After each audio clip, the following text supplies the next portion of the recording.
Hi, good morning. My name is Allie Bauman, and I'm a professor here with the Fulton Schools of Engineering. I work a lot with Dr. Muth, and he asked me if I would be willing to do a presentation on some basic money management financial skills that I've given to several clubs and several classes around campus. So I'd love to do that here today and talk to you a little bit about when you guys graduate, how exciting that will be, and how to best kind of prepare yourself for the changes that'll come to you financially.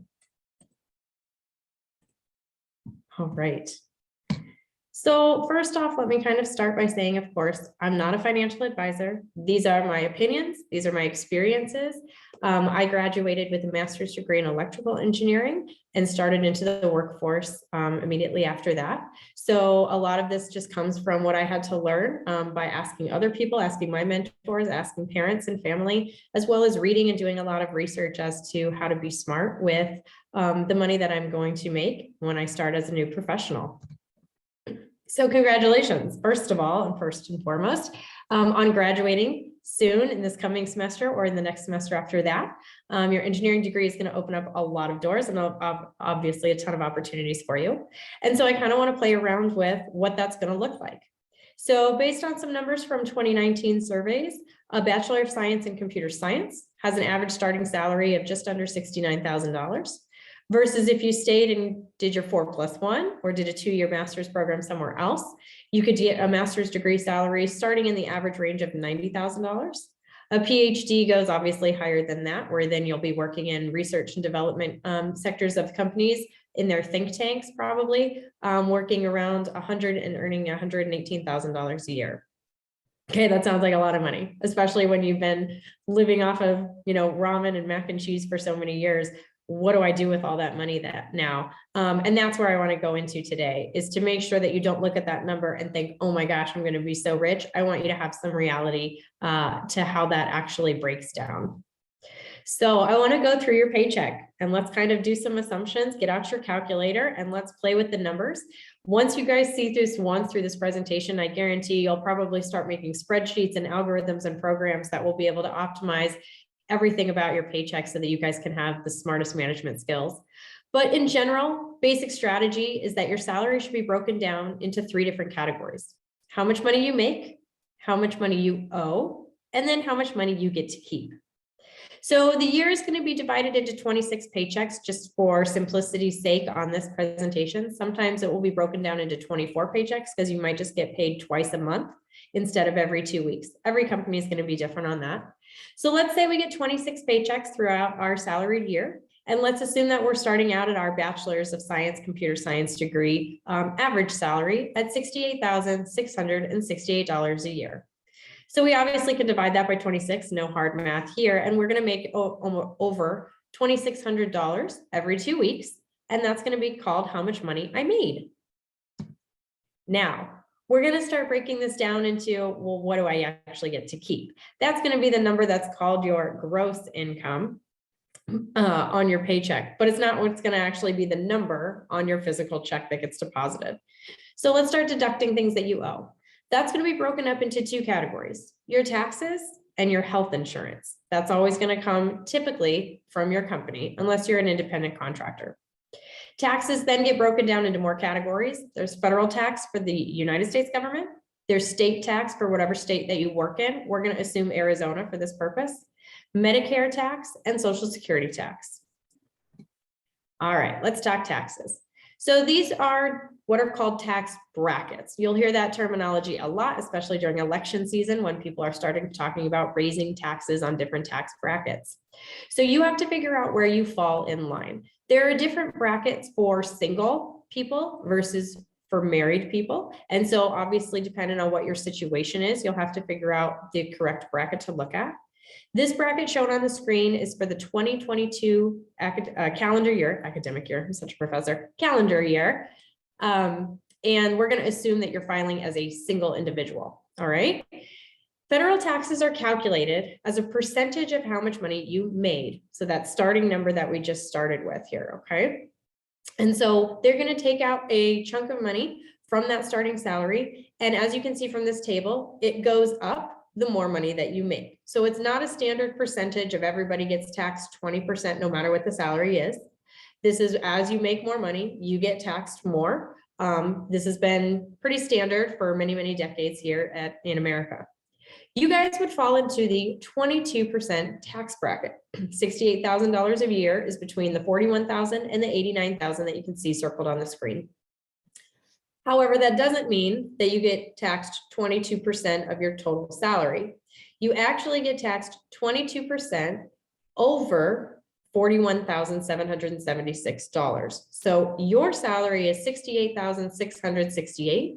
You get taxed 22% of the difference between that and $41,775. So it comes out to $4,807 a year. The earlier brackets above you, the 12% and the 10%, you get taxed those brackets as well. So it actually works out to where you're not taxed 22% of your full salary, you're taxed 22% of the high bracket of your salary. And then everything below that is what you get taxed at the lower rates as well. So we're going to, 22% times the 68,000 minus 41,000 is not equal to 4,800. It's plus an additional 4,807. As you can see from the column that says tax owed, it says you get taxed 22% over the 41,000 plus the initial 4,800, which is the addition of the tax brackets above you. So in total, let's look at the red number. What that means is you owe a total of federal taxes, $10,723 every year. That's going to break down into $412 a paycheck. Now, here's kind of the tricky part when it comes to paychecks. When you look at your paycheck and maybe you do the math and you think, Allie, they're not taking that much out on my paycheck, you might have to do what's called withholding, because they might not be calculating it correctly. They might be making some assumptions that maybe you have kids. They might be making assumptions about what are called exemptions.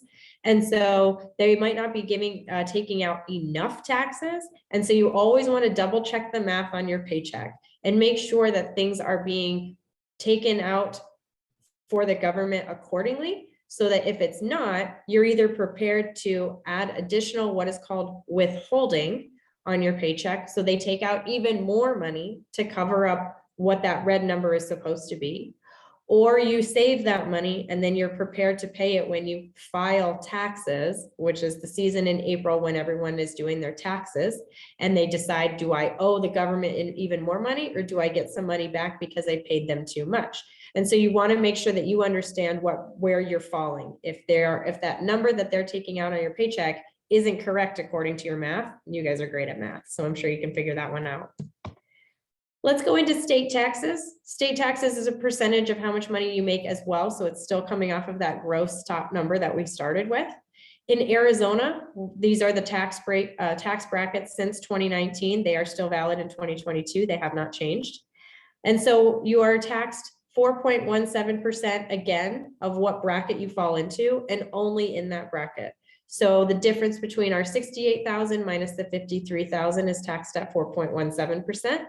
Then the 3.34% is taxed at 53,000 to 26,000. And then 2.59% is that tax percentage is applied to anything you make up to 26,500 a year. So this totals up to $2,225 a year in state taxes to Arizona, which is going to break down to $86 a paycheck. There are actually some states out there which don't do any state tax. So I believe Wyoming was one of them where I'm from, and I believe Washington State, I don't think has any state tax as well. And so there are different rates. Obviously, California is going to have a lot more state tax than other places.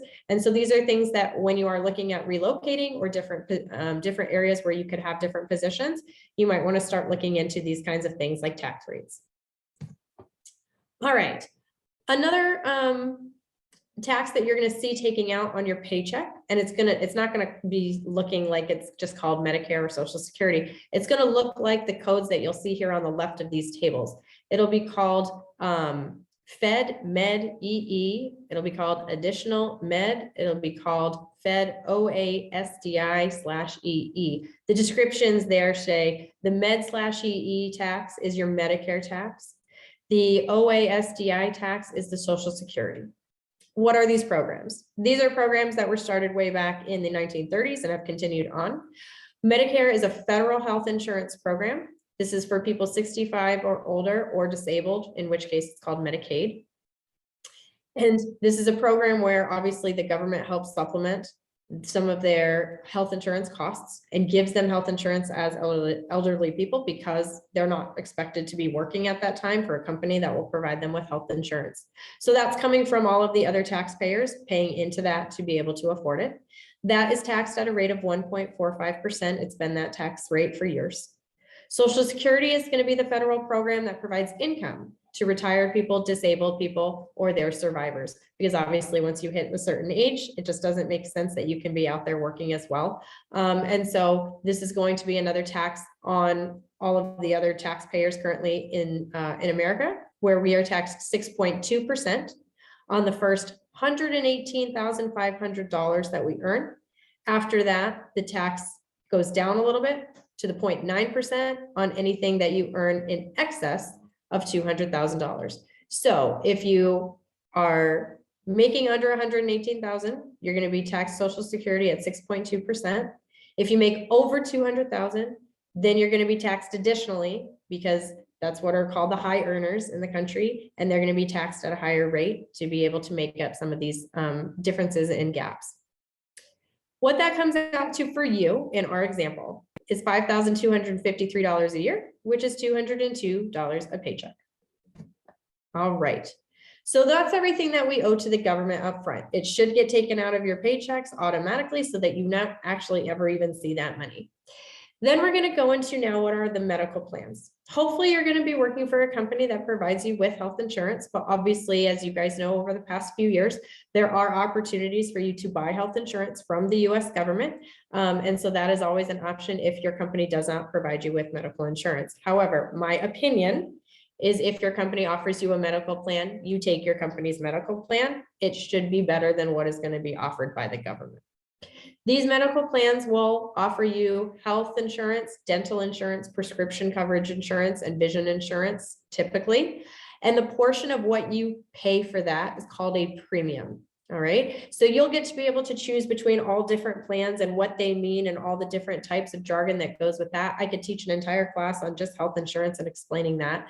But the premium is what the part that you owe. Then your company will owe another portion to the insurance companies, to the medical companies there, so that they're helping to pay that supplement and that coverage. Your premium gets deducted from your paycheck. All right. Let's assume this is going to be an average premium of $50 a paycheck. Usually some companies, potentially most of them, I can't say this is a for sure, but use the health insurance premium as a before tax deduction. I'll explain what all of that kind of stuff is later, but let's assume for the time being, this is not a before tax deduction. It's just something that's going to come out of our gross pay, $50. These premiums, don't get comfortable with the number I'm giving you of $50. There are numbers that will go all over the place. You could have a plan that costs $500 a month. You could have a plan if your company offers a $0 a month plan. There are plans that range all over the place. But let's say for starting out, being single, being young, we choose an average plan with a $50 a month paycheck deduction. All right, let's tally things up so far because these have been a lot of numbers. We make $2,600 a paycheck. We owe $400 in taxes for the federal, $80 in taxes for the state, $200 for Medicare and Social Security, and $50 for our health insurance. So the money that I keep, we now get to that third category. Money I keep, $1,891 a paycheck. Oh, fantastic. That seems pretty reasonable. Times that by twice a month, that's $3,600 a month. We're going to be making a lot of money that we can be able to be supporting ourselves with. This is great. Now, this is where a lot of people will stop and they'll say, okay, great. Now you made $1,800 in this paycheck. What are we going to do with it? Let's go play with it. Let's go have fun. That's a ton of money. This is where I really want to kind of focus on in terms of what to do with all of that money. Because when you start out in your 23 or you're 25, and it seems like this is finally, you're at a point where you can now go out to dinner, you can go to the bar on the weekends, and you can have some fun with this money buying new clothes.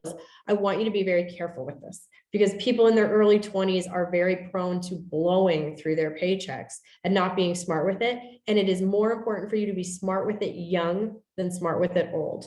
All right. So we're going to call this your take home pay, what you take home in what gets deposited into your bank account and you take home. I would like you to divide it into 3 categories: your savings, your survival, and then your spending. All right, what is your savings? Your savings needs to be broken down into even more categories. All right. First of all, as you start out, you need to start building up what's called an emergency fund. And this is recommended by most financial advisors to be around 6 months of what are your survival expenses. We'll talk about survival in a couple of slides here. This is an account or a portion of a savings account, however you want to divide it up. A lot of banks allow you to open multiple savings accounts or money market accounts. So you can have one of them that's just dedicated to an emergency fund. And that's an account that is not touched unless you're in an emergency, okay? So this is meant for you're laid off. You have a car accident that takes you away from work for a couple of months. You're in a pandemic where suddenly your job is no longer available and you need rent money. All of these things that are the complete unpredictable, which you guys should be very attached to personally now after living through it for a couple of years with the pandemic, seeing that this can happen with no warning. And so we need to be able to believe in ourselves that we can still take care of ourselves for up to 6 months and be able to survive. That number of 6 months has been given from financial advisors because it takes on average people about 3 to 6 months to find a job, get the paycheck starting again after they have been laid off. All right. So after losing a job and having to deal with unemployment and trying to find a new job, on average, that can take 3 to 6 months. So you want to make sure that you can still support yourselves there and that you're not going to have to immediately move out of your apartments and find other living situations. Then after your emergency fund has been fulfilled, okay, you want to continue to save money every month and build that up. Maybe after a couple of years or a year, you have that in a good place to where now you can start looking at your asset growth. Asset growth, financial advisors will commonly tell you to save 10% of your take-home pay automatically into your savings. So 10% of our $1,800 is $189 per paycheck. We're going to put that in red and immediately start saving it so that we can figure out what we're going to do with it later. Okay, this is stuff that you continue to grow your wealth. Then we want to get into the retirement idea, right? We don't want to work forever as much as we love engineering. So we need to be able to save as much as possible or allowed. And I'll talk about what do you mean allowed for retirement in terms of either a pension or a 401k fund. All right, retirement. So retirements can have multiple plans and your companies will be able to talk about this in their benefits package to you once you accept a position. Companies used to offer pensions. This is very, very few. It is only really in government jobs anymore. So do not count on what is called a pension. What a pension is you pay amount that's directed from the company. They ask you to pay a certain amount every month into a pension fund. All of that money from their current employees goes into a fund, which then is used to pay old employees who have retired, and they get a set amount that they are used, they get a set amount determined by the company that gets paid out to them every month from a pension fund. Okay, so if you think about it, you've got young working people paying into a fund, then that is paying out for the retired people. If you can kind of see the flow, you can see that as workforces shrink, as inflation goes up, as people live longer, this side of the equation, the people that are pulling out from pension funds has exponentially gotten much bigger than the people that are paying into the fund. So many companies no longer offer pensions because they actually can't sustain them. The idea of Social Security is considered a pension fund. And so during election seasons and things, you can read all kinds of research on the Social Security fund and how it is being underfunded because there's not enough working Americans paying into the fund as many people now are living longer and actually using money from that. So companies have gone away from this because they aren't able to sustain it. The way that they could sustain it is to be able to have you pay in even more money from your paycheck to pay into the fund. And they don't want to do that. They want you to have control over your money. So enter the 401k, which was started decades ago. This is an investment fund that you individually get to put money into by choice. So it's not mandated, other than I believe in the state of California, they do mandate some retirement savings now. But the money is invested into the stock market and it grows over time. So all of the money that you receive you receive all the money that you put in, plus any earnings and plus anything else that the company throws in. That's different from a pension, where a pension you pay in no matter what they tell you every month, you have to give them some percentage, and then they determine how much you get to be paid every month at the retirement age. And you don't get any choice of, did I pay in enough money to actually get all that out? In a 401k, anything that you put in, it's yours. So you get to take it out at the time. So let's talk 401ks, because this is going to be obviously something that's much more common in corporate world for you to be able to choose as part of your benefits package. Of course, there's not just one 401k. There are two different flavors of 401k. The first is called a pre-tax 401k. What that means is all of the money that you contribute to this fund, it's deducted from the money I made category before the taxes are collected. Okay, so remember when we were starting, that number was like $2,600 a month, money I made. Then we took out taxes, we took out health insurance, and we got it down to about $1,800 a month of money I keep. What a pre-tax 401k does is it says, if you want to save money for retirement and put it into this fund, we'll lower that number of money I made by however much you put into that fund, so that you are actually taxed lower. Okay, so imagine if that $2,600 a month, let's say we wanted to put $400 a month into a retirement fund, that then came down to $2,200 a paycheck, that then we get taxed. That tax bracket now is lower because I'm not making as much money. The government's not seeing me make as much money. So therefore it's costing me less in taxes now. Okay, so it causes your taxable salary to be less, which means less taxes paid now. For many people, as soon as you hear that, you're like, yes, less taxes now. Hang on, just wait. Let me show you the gotcha.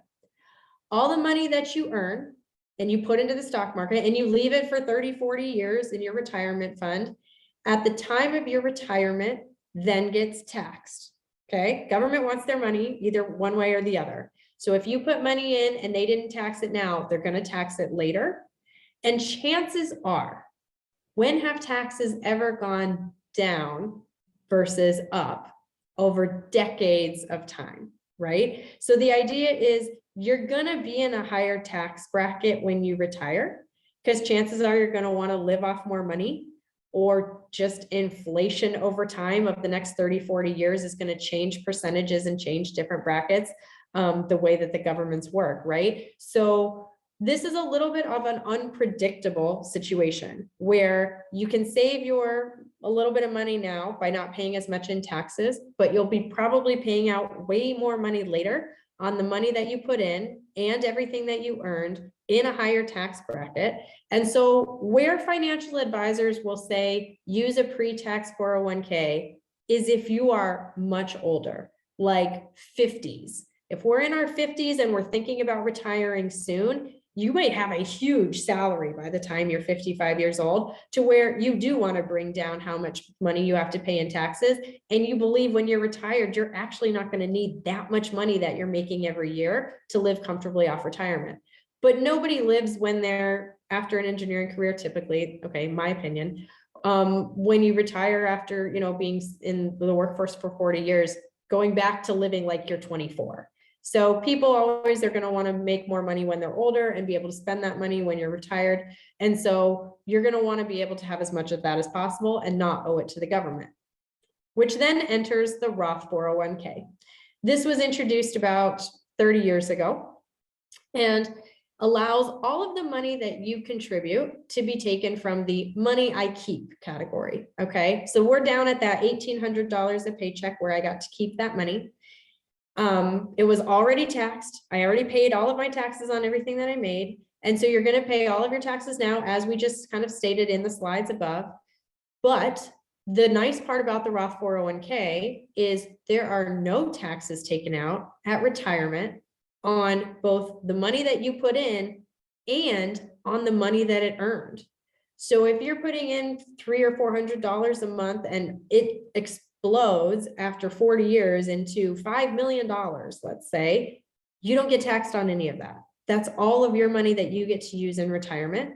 And so a Roth 401k is a much better deal in the long run for young people, because you can put away money now that you pay a little bit of taxes on. We're in the 22% tax bracket. That's a pretty good bracket right now. And then when you are old and you want to take out hundreds of $1,000s at a time to be able to enjoy your retirement, it doesn't get taxed at all. And you get to enjoy all of that tax-free. So 2 different options. You have to weigh your pros and cons, and there are tons of simulators online that will allow you to help understand where the different contributions and the different rates will be able to affect you given your timelines. All right. So most companies are going to offer both. And most companies offer what's called a matching incentive, because they want you to plan ahead for your future. Okay. And so they might do something where they match what's called 3%, where if you contribute 3% of your paycheck to your retirement fund, the company will then contribute the additional 3% and match what you did. So it's free money. You just doubled your money by that. So whenever a company offers that, take full advantage of it. However much it costs, take full advantage of it, because it's free. It's free money that you'll get to use later. All right. So when I started at my company, they offered matching of 3%. If you put in 3%, they gave you another 3%. Then if you put in an additional 3%, so you were up to 6%, they would give you 1.5% additional. So what theirs was 4.5% matching if you put in 6. So it was free money. There was no reason not to. If you can make sure to live and survive off of what's remaining from there, then you definitely want to take advantage of this. Now, 401ks have a limit, so that you can't just dump thousands and thousands and thousands and thousands of dollars in there tax-free into a Roth 401k, especially, that then you can shelter and be able to use when you're retired. So there is a limit every year. Now, every year this limit goes up because of inflation.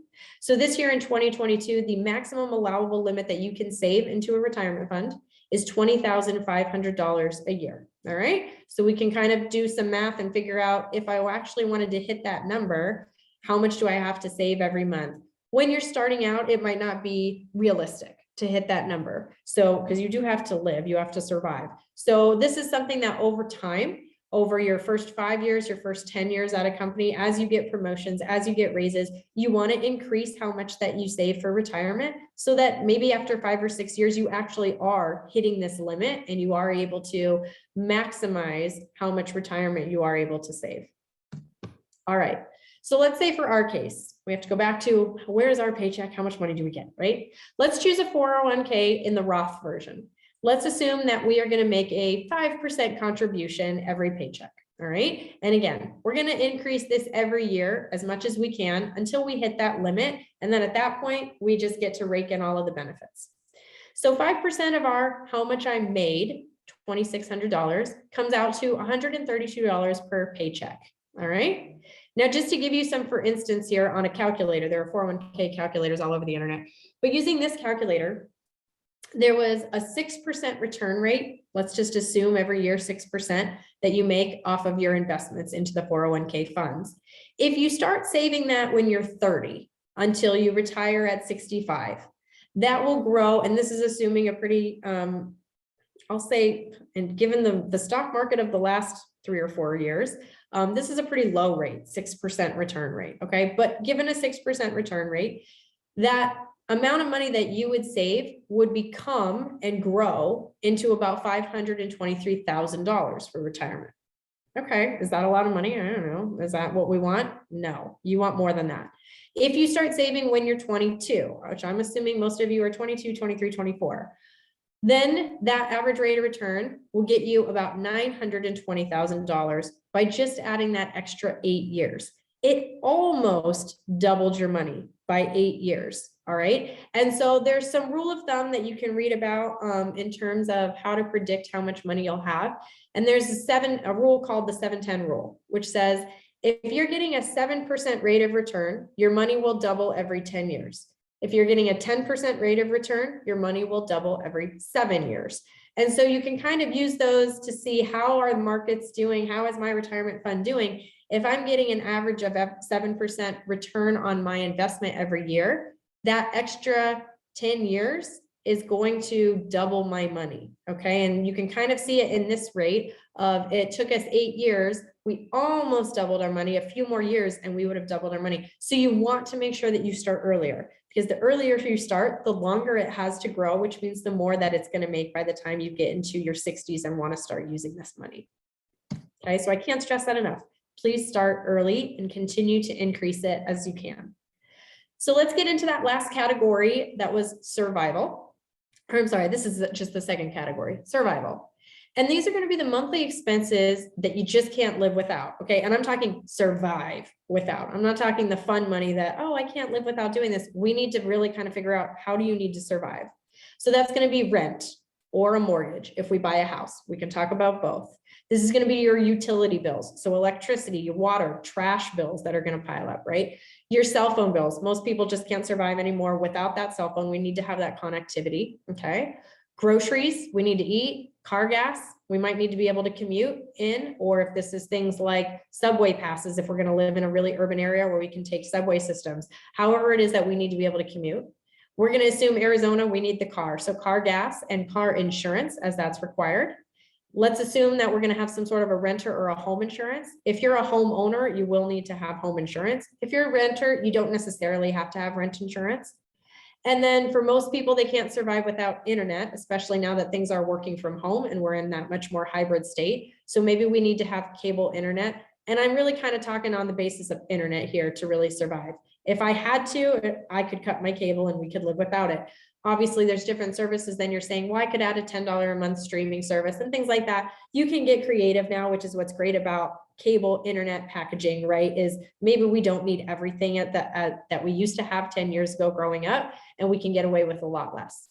And then because though many of you are going to be taking out student loans, we do need to factor in student loan debt that has to be continued to be repaid. We can't ignore it.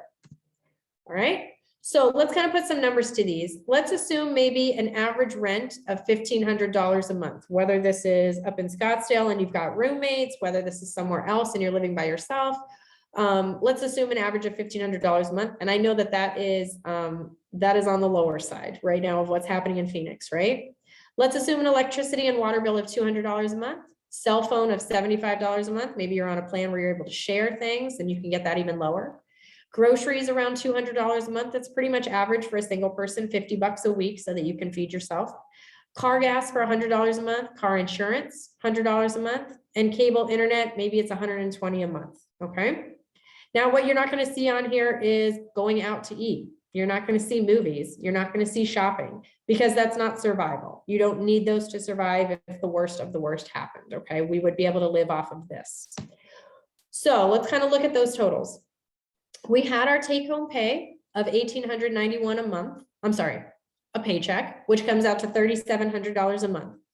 If we start building for our 10% of asset growth, that's going to be $378 a month we save just to save it, just for emergencies, just for growing our own wealth. Then we also want to make sure we save for retirement. We had said, let's save 5%. And so per paycheck, that's going to come out to $264 a month. So survival wise from the previous slide, that totals up to $22.95 a month. And so let's kind of talk about what's left over. We started at $2,600 a paycheck. We took out taxes. We took out health insurance. We took out savings. We took out retirement. We've now gotten our survival costs of what it's going to take per month to live. And that's going to leave us with $845 a month of our spending money. Okay. So we started with $2,600. We're ending with about $800. So there's a huge gap of stuff that goes away and gets depleted really quickly. And that's where students really kind of need to have that gut check of, I don't actually have thousands and thousands of dollars a month that I can just blow on fun stuff. Okay. We have $845 a month that we can actually have fun and play with. So what do we play with? Okay. So maybe you could think, could we just stop there? Just leave me with my $800 a month. That's still a lot of money. I could still have fun with that. What do we do with that? Okay. I still wanted you to be smart with that money. I had a friend, and this is kind of my favorite story to talk about when I do this presentation, that started work with me. We started on the same day. And every Friday he would bring in 24 donuts for the whole office because his mindset was, why make money if you're not going to spend it? And so he brought donuts in for everybody until after about 2 years, I kind of sat there and I did the math and showed him, do you know how much you've spent on donuts the last couple of years for everybody? And this isn't just for you. This is for everybody in the office you're bringing in donuts for. And kind of put it into that perspective of if we had taken that money and you could have bought something else that was like a really nice thing up front, or we could have saved it and had something that we're working towards that's a bigger deal instead of kind of putting out that I have lots of money, let me kind of show it off to you guys, because we want you to be smart with it, right? And so we want you to look at how can I be smart with this, still have fun with this, but not just blow it just to blow it, because why have money if you're not going to spend it, right? So what can we buy with this $800 that we have every month? There's small purchases. That's going to be kind of the fun stuff that we want to buy, right? For that, you can use credit cards to buy everyday things. Maybe you've heard bad things about credit cards. We'll talk about them. But you can be able to build your credit score by using credit cards to buy your everyday things. Then there are the large purchases. This is stuff where you need loans because you don't have the money right now to afford it. Both of those categories are considered good debt or bad debt. Using a credit card to buy everyday things is going to be considered bad debt if you don't pay it off. So the idea of a credit card is, let me buy something now, I'll pay for it later, but the later needs to be like immediately the next month when the bill comes, right? So best financial strategy is to not just pay a little bit on that credit card, because the credit companies will they'll let you just pay a little bit. And then over time, they're going to charge you what's called interest. We'll get into this in a second here. But if you don't pay them and you start accruing all of that extra debt to your name that you're not paying off, that's considered bad debt. On the other hand, getting a purchase loan to be able to buy something that's much bigger, as long as you're keeping up with those payments, the understanding is that, yeah, we know a lot of people don't have this kind of money to buy these things like a house, like a car. And so you'll need a loan to be able to buy that, like a student tuition, right? This is considered good debt because the idea is we know you're good for it. You'll be able to pay this off on our schedule and you're not going to have any issues with that. And so that's where it's okay to have debt as long as it's considered good debt. That is something that is going to have that equity. You're going to be able to pay it off. It's known up front that this is something where you need a loan. Not, I just bought a new couch, I put it all on my credit card, but I couldn't actually afford the couch, so I'm just going to pay it off in little increments. That's bad debt. We want to avoid that. All right. And then the third category of what can you buy are your investments, your opportunity to make more money. And this is kind of where I smile because I know many of you are already on Robinhood or you're on crypto banking and you're playing around with these kinds of things. Please take your time with this. Please educate yourself on this. As you can see, you don't have as much money to play with as you think. Okay. Let's see what's happening here. There we go. All right. So let's talk those credit cards. You can take out credit cards. You'll find all different types of credit card applications that'll start getting sent to you in the mail. Do your research on these. They are not all the same. There are credit cards that will charge you fees just to use the card. There are credit cards that will have no fees. There are credit cards that will have limits because they won't allow you to spend more than $2,000 a month on that card. There are credit cards that will give you huge limits. So you want to make sure to do a lot of research about these things. But in terms of how they work, they're all the same. You buy goods now using the card, you pay for it later. There's going to be every month a bill for your total amount due, okay? And that is going to pay off that total amount, saves you from paying any interest, right? They'll give you till the end of the month and they'll say, okay, this is how much you spent on our card, now pay it back and we'll be good. We'll call things good. What they're going to show you on your statements, if you ever kind of look at statements, here's kind of an example one. Right? They'll show you the balance up at the top. They'll show you when you need to pay that date. And then they show you a minimum payment. And then it's like, wow, I spent $2,800, but I could pay 28 bucks. How's that work? Well, how it works is they're going to charge you an interest rate. None of that is shown here of, well, what's the interest rate? What are we doing here? And so it's going to have a little box here that will kind of do some credit counseling for you that says, if you only pay the minimum balance, and you spend nothing else on this credit card for the future, it will take you 14 years to pay off that $2,800 balance. And it's actually going to cost you 6,200 bucks. So there's almost $3,500 in interest that you're getting charged extra every month because you didn't pay off your balance immediately at the beginning. And that's if you spent no other money ever on this credit card. Then they love to give you an option. And then they're like, but hey, maybe you can't afford the full balance. If you pay us $103 instead of the 28 minimum, it'll only take you 3 years to pay that off. And it'll only be $3,700. So it's only maybe an extra $1,000 in interest that you had to pay off. That's savings right there. They're trying to play a mind game with you, okay? The answer is don't look at any of this. Don't look at this because there is a new balance. You need to pay that balance. If you can't afford it, this is again, my opinion, but most financial advisors agree. If you can't afford it today, then don't put it on a credit card. If you couldn't walk in with cash that you just took out from the bank and buy it, then don't buy it. People love to say, but I can pay it off in payments. I can do these kinds of things. And you're going to get paid. You're going to get charged so much more in interest rate of how much that rate could be. Here it kind of says here, this APR is going to continue to increase until it hits up to 30% that you could be paying in terms of interest. And so that's stuff that you want to get rid of because that's money that's not yours. It's not for fun. And you're just giving it to somebody else when you don't need to do that. All right. So definitely make sure that in terms of small purchases, only buy what you can afford. If you can't buy the couch yet, then just save money up and you'll buy the couch in a couple of months when you do have the money, right? All right, then let's talk about loans because this is something that scares a lot of young people. And I could do an entire, hour-long lecture. I could do an entire semester-long class on how to buy things with these loans. They are good loans to take out when you're young and when you know that you're in a stable career and you can predict, which you guys now have the tools to be able to predict how much money you have available to you. And so a lot of people don't have $25,000, $30,000 available to go buy a new car, and car prices are going through the roof.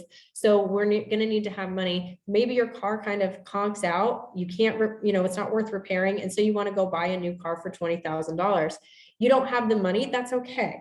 We can use a loan to be able to take out these large purchases for things that you can't afford. Same with houses. Houses scare a lot of young people because you think, how can I ever afford a $400,000 house? Well, we can kind of look at the numbers here because you're not paying that money all up front. You're taking out a loan and you're going to be responsible with it just like you would be responsible with rent, except it's going towards a house instead of an apartment. So the way the loan works is a bank loans you a large sum of money up front. You slowly pay it back over time with interest. The interest is going to be so much smaller than on a credit card payment, okay? So credit card rates are going to be exorbitant. Loans that you can predict with cars, with houses, you can get those numbers down to much more reasonable interest numbers that you're comfortable paying for it. There are two different types of loans called a conventional loan and an adjustable rate loan. You want to do your research on these, okay? Conventional loan is 100%, in my opinion, always going to be the way to go. Conventional means you have the same interest rate for the entirety of the loan, whether it's 4 years, whether it's 30 years, that rate never changes. An adjustable rate loan is a rate that varies and it's based on however the bank feels, right? It's going to be based on a lot of economy. It's based on a lot of factors in the market, blah, blah, blah. But it's whatever the bank chooses. They have control. And so a lot of people have fallen, what you'll read about in the housing bubble of 2008, the Great Recession, is because people were buying homes on adjustable rate mortgages because the rates were starting out at very, very small. And that was attractive to people as my interest rate is so small, like 0.5%, 1%, that's amazing. But what they weren't understanding was that over the 30 years of that loan, that rate can go up and down as the bank chooses. And when is the bank ever going to make that rate go down? They were starting to push the rate up after, a couple of years that you've paid the small interest rate. Now it's up at about 12%. Now it's at 13%. Now it's at 18%. And suddenly people are getting payments that they can't afford because they weren't expecting that much interest on that monthly payment. It wasn't something that they could predict. So this has caused people to be able to not afford their homes. It caused a housing bubble crash because everyone was going into foreclosure when they couldn't pay off those adjustable rate balances. Okay. And so this is something where you want to be very, very cautious. And I would 100% steer clear of adjustable rate loans, because if you don't have control over it, then you shouldn't be having anything to do with it where you can't be able to predict what's happening. So it's always best to choose a conventional loan if you're looking for a home, if you're looking for a car. So let's look at this home loan example, because this is something where a lot of people kind of brush over it and think, yeah, I'll get to it when I'm in my 30s. No, you should start thinking about it now when you're young. So let's say we want to be able to buy a home.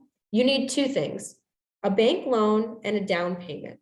Let's say over the next couple of years, you're able to, using that asset growth that you're saving 10% per paycheck, you're saving money, and maybe you're going a little bit above that, saving even more. Let's say you're able to save $15,000 for a home. Let's say you're able to do that in 2 years' time. That we can use as what's called our down payment. It's the initial, I have some money I've saved, I'm responsible. Take this much money that I have and give me the house, and I'll pay everything else back over time. The everything else back over time is going to be the loan. This is going to be coming from mortgage lenders, from banks, from wherever you're going to be able to find your own home loan. And so let's say the bank approves you and says, okay, we believe that you could pay something back. We've looked at your paychecks, we've looked at your spending habits, we've looked at your credit score. We believe that you understand how money works. So we're going to approve you for a home that's worth $275,000. Let's see if you can find something for that and how much it would cost. All right. So let's say we want a conventional loan because we want to be able to predict our interest rate. Home loans range now from 15 years, 20 years to 30 years. But majority of people will choose a loan that's 30 years. Then you have to look at, well, what is the interest rate? You can get bankers to compete against each other now, right? Thanks to the internet, we know what every kind of bank and what their loans are going to be. And so we can start choosing and shopping at who's got the best interest rates that's going to believe that I am a good client for them. Let's say right now we found an interest rate of about 4.5%. Now, about the last 10 years, because of that housing bubble, the interest rates have been amazing, down in 2.5%, 3.5%, under 4%. Interest rates, because of right now situation with inflation increasing, interest rates are also going to start increasing. So this is something where if you can find a good rate that's below 5%, you're in a really good place to buy a home with that interest rate. In the 1980s, talk to your parents about the 80s and the 90s, interest rates were up at 18% to buy a home, 13% to buy a home. And so that was a lot of money to add on to your monthly bill of what it costs to buy the house. So my advice is, when you start working, if interest rates look like they're starting to go up and you think, I do want to own a home someday, don't pressure yourself, don't kill yourself. But if you're in a position where you could buy a condo, you could buy a townhome, and interest rates are below 5% still, it would be worth your while to do that and lock it in. Because as the banks continue to move them up, if you're in a conventional loan, you've guaranteed yourself what that rate's going to be forever. Okay. So let's look and say, well, the bank says I can have a loan for $275,000. But if I put my $15,000 towards that, I really only need a home that I need a loan that's $260,000. I could buy the house for $275,000, but I would only need the loan for $260,000. Then you're going to get into what is called amortization. Google this term, you'll find calculators all over for this. Amortization shows you how much your payments are going to be every month and how much of that payment goes towards the interest on the loan versus the principal on the loan, which is the initial amount. Okay. So all of that, a lot of you can Google this kind of stuff, but let's kind of look at the bottom line. The bottom line says, if I want to buy a home for $275,000, maybe I'm moving into the Texas area where that's really actually doable right now. Or maybe I'm buying a condo or a townhome over in the Chandler area where maybe I can find something like that. So we're looking at a monthly payment of $1,317 a month. Okay. Multiply that by 30 years of the loan, 12 months a year, you have to pay it back. It's a total of $474,000 that we're paying. So yeah, we are paying over $200,000 in interest, but it's good debt. It's interest that you had to pay because there was no way we were going to be able to just save up $275,000 to pay for a house in cash when we're in our 20s, unless you magically predicted that GameStop surge on the stock, right? So it is okay to be able to pay interest on these things. Don't feel bad. Everybody's doing it. But you want to get it into a place where you're comfortable. But here's where I want you to take away. Look at that number, $1,317 a month is what we're paying to buy a house. How much was our rent? If you remember a few slides back, $1,500 a month in rent. And maybe that's a little 1-bedroom apartment. So we might be able to use even less money than we're paying in rent to buy a house, and I can have more space. I can have that home ownership. And what's nice about a house is when I go to sell the house, I get all that money back. It's mine. It's not like when I leave an apartment that I just gave them all my rent money and I don't get anything from it. So home ownership is another example of ways for you to be able to put yourself into a financial situation where you're growing your wealth. All right. Investing is a risk. This is kind of the last thing that you can be doing with your money when you have that $800 a month that you want to play with. It is a good idea to start an investment, right? To not only have your 401k account of investments that you get to use when you retire, but investments that you can have now that if you want to be able to use them, sell them, buy them now, then you can grow your wealth that way. So investing, however, it is a bet, okay? So I would say it's no different than the betting websites. Obviously, it's different than the betting websites, but you're betting that the corporation's going to profit and that more people are going to want to buy in. It's all a matter of supply and demand. Are people going to want to have this stock and drive the prices up, or are people not going to want it and drive the prices down? So there is always a risk when investing, which means you need to be very, very smart and very, very educated and work in very small increments when you do investments. All right. So I see my students all the time pull up their Robinhood accounts, and it makes me nervous when I look at things that you guys are investing in, because maybe you're just having fun and it's a couple $100 and you're playing around. But I don't want you to think that you're going to become day traders and magically start predicting things and start putting in options for shorts and start filling in. Like, that is stuff that you really do need to educate yourself. And I do highly recommend that you take courses, you read books on that before you start playing around with your wealth like that. All right. So there's always a risk, but there's 3 main options that you can invest in: stocks, which is what most people understand, mutual funds, and bonds. A mix of all 3 financially is going to be your best balance when investing. And of course, the idea is to buy a stock when it is low and that sell it when it goes up, as you guys can see through the GameStop craze.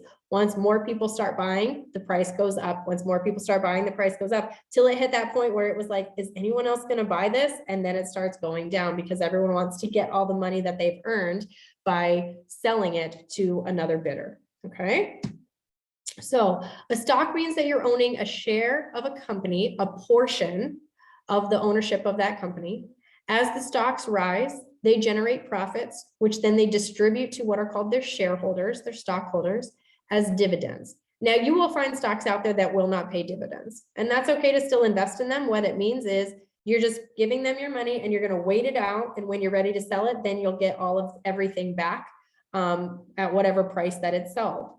But dividends are nice when you can find stocks that are going to give you dividends, because what it means is every quarter, maybe twice a year, they're going to give you free money, kind of. They're going to give you a thank you in terms of, here's some money to add to your investment called a dividend, because we've made so much profit. So these are going to really be better stocks for you to invest, because it's going to much more exponentially grow your wealth as you're earning money back from them while the stock prices hopefully rise.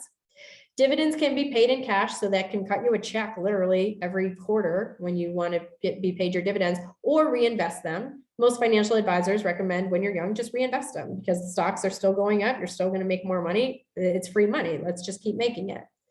Then when your stocks are sold, obviously, if the selling price is higher than you bought it, you make a profit. If it's lower than when you bought it, you lost all your money. Okay. So not all your money, you lost some of your money. And got a little bit out. So it's always best to invest over the long term. Please don't think that you're going to become day traders, or you're going to trade every week and start making all kinds of money. That really is going to affect you when it comes to doing your taxes. Okay, so don't do stuff until you're really educated on how that's going to affect your taxes that you owe at the end of the year. Bonds is another option that you can be able to invest in, which is basically you're buying an IOU from the company. You're lending the company, and usually this is the government, you're buying government bonds. So you're lending money to the government, then the bond is required to pay you that amount plus interest over time. So it is a guaranteed profit. So bonds are typically the safest type of investment, They are the most boring type of investment because it's not the excitement of, I wonder how high it's going to go. You know exactly how much they're going to give you because they give you an interest rate. Bond interest rates right now are at record lows because the government just doesn't want to pay out any money. They don't have any money to pay out. But it is a guaranteed profit over time as that period passes. Mutual funds is a group of stocks and bonds put together, managed by somebody else who is a financial advisor. And so they are professionals. They understand, they can do these little trades here and there and be able to predict how companies are going to be able to advance themselves. And so it's always best when you're starting out to invest in a mutual fund. It's a lot less risky because somebody else is kind of managing and telling you like, this is going to be, these are good companies that we can really look to historically for good returns. And it allows for that diversification. All right. You can invest in different mutual funds in different sectors. So you can invest in mutual funds that are energy sectors. You can invest in mutual funds that are pharmaceutical sectors, that are technology sectors. And so it allows you to kind of spread amongst a lot of companies instead of putting all of your eggs in one basket. So make sure when you do start investing, because this is something that's going to be able to be at your fingertips now with Robinhood, with Schwab Trading, understand how much money you can afford to risk. Everything is a risk. Nothing is a guarantee. Okay. You don't know when a pandemic is going to start and crash everything. You don't know when a war is going to start and it's going to crash everything. So you have to be ready to say goodbye to that money potentially if it comes to that. All right. Realize you're not going to become a millionaire overnight. And so we want to make sure that we are investing for the long term so that as inflation increases, as companies get better, as things become much more dependable, their prices will go up and will become higher. And that's where then you're going to make your money. All right. Mutual funds are going to be a much less risky option for you as a beginner. So if you're wanting to get into this and put $25 a month into an investment fund, that's where you can kind of start looking at where can I buy and what are prices that I can be able to afford in mutual funds. All right. So let me give you kind of the summary of everything we talked about. After your taxes, the best rule of thumb is pay yourself first. What I mean by that is save for your retirement, save for your emergency fund, save for your asset growth. That asset growth is going to come into handy when your air conditioner breaks, when you need a new transmission and you weren't expecting these kinds of costs, when your car registration comes up every 2 years and you totally forgot, oh my gosh, I have to pay a few $100s in car registration. These are things that you kind of forget about over time. We want to make sure that you have that umbrella, you have that safety net for you. So always save for that rainy day and retirement now. Do not wait. Keep that emergency fund available for all of those unforeseen circumstances because you never know what could possibly happen around the corner. We want to make sure that even though you guys have put yourself in a great industry, you have a great future in terms of demand for your occupation. We want to make sure that you are prepared for if something should happen to the companies that you work for. Try to manage your survival costs to keep them within reason. You don't want to be spending $3,000 a month on rent if you're only making $3,600 a month in your take-home pay, right? That doesn't make sense. So have some good money for your investments set aside as well so that you can play around and grow your wealth, not just play just for fun, to grow things, to make sure that you can get yourselves into better situations as you get older and older. Only buy things that you can afford. That includes your good debt loan payments, but only go for things that don't buy a $600,000 house if banks aren't approving you for it. And if you don't have the flexibility within your monthly pay, right? So we want to make sure that you're looking at things from a reasonable standpoint to get yourself into a position where then eventually over the years, over the decades, you will be that person who is so smart with their money. They've made so much in different ways and built their wealth all over, diversifying all over the place, that you really will have put yourself in a really good situation. All right. And always invest for the long term and invest early.